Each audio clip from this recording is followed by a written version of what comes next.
më duhet t'i uroj mirëseardhjen për herë të 5 në Tiranë, në Shqipëri, një miku gjithmonë më të vendosur edhe të çmuar të Shqipërisë, por edhe të Ballkanit Perëndimor, mbështetës i palodhur qysh në kryet herës si kryeministër i Portugalisë i procesit të zgjerimit Bashkimit Evropian dhe të bashkimit të Ballkanit Perëndimor me BE-n dhe sot në cilësinë e presidentit të Këshillit Evropian në një tjetër cikël takimesh në Ballkanin Perëndimor, përpara takimit të përbashkët që do të kemi mes BE-s dhe Ballkanit Perëndimor në pak ditë në Tivat të Malizi. Mirë se erdhe i dashur Antonio. Është gjithmonë kënaqësi jo për protokollin dhe as për mikpritjen e pakushte, por për faktin se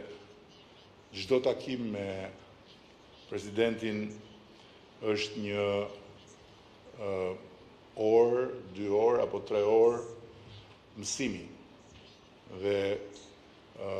mësimi nga një eksperiencë e madhe dhe patjetër edhe nga një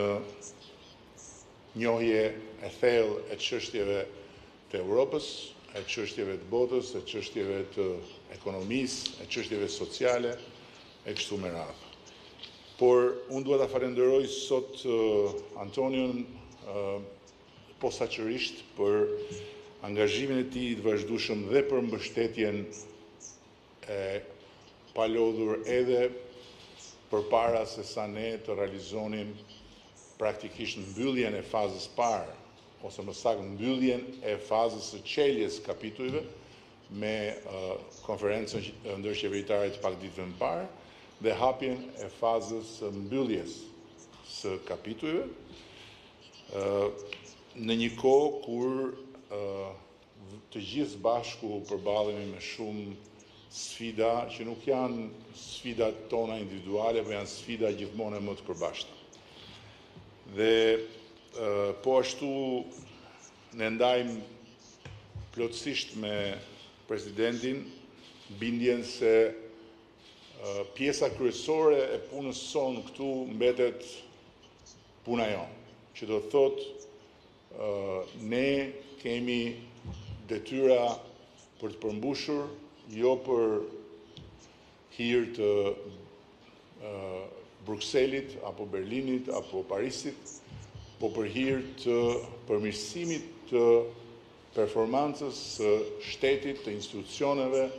të pushteteve të pavarura në Shqipëri. Dhe sigurisht që tani në këtë fazë theksi kryesor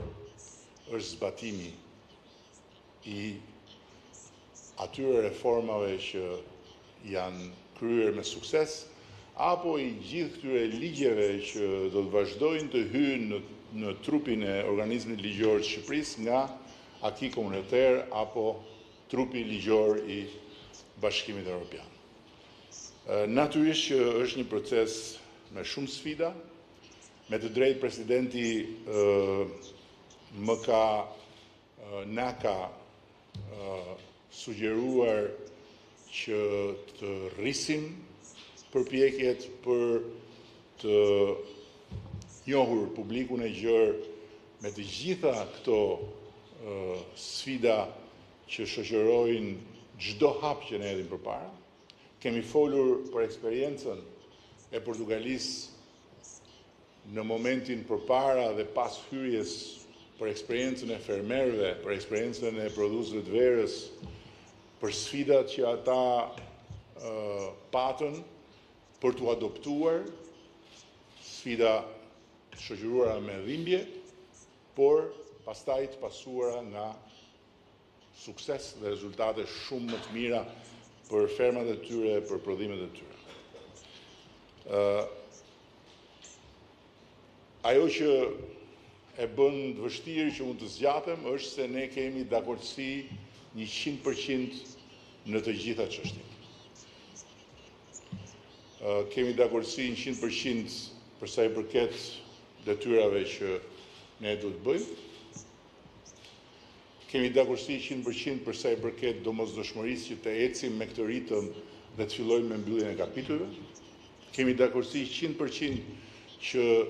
të bëjmë çmos që rajoni si tërë të funksionojë si një kolektiv bashkëpunues. Dhe kemi dakordsi 100% që të gjitha këto janë më të lehta për faktin se në këtë rrugë ne s'jemi vetëm, por kemi një partner të jashtëzakonshëm siç është Bashkimi Evropian dhe kemi një burim të jashtëzakonshëm dije siç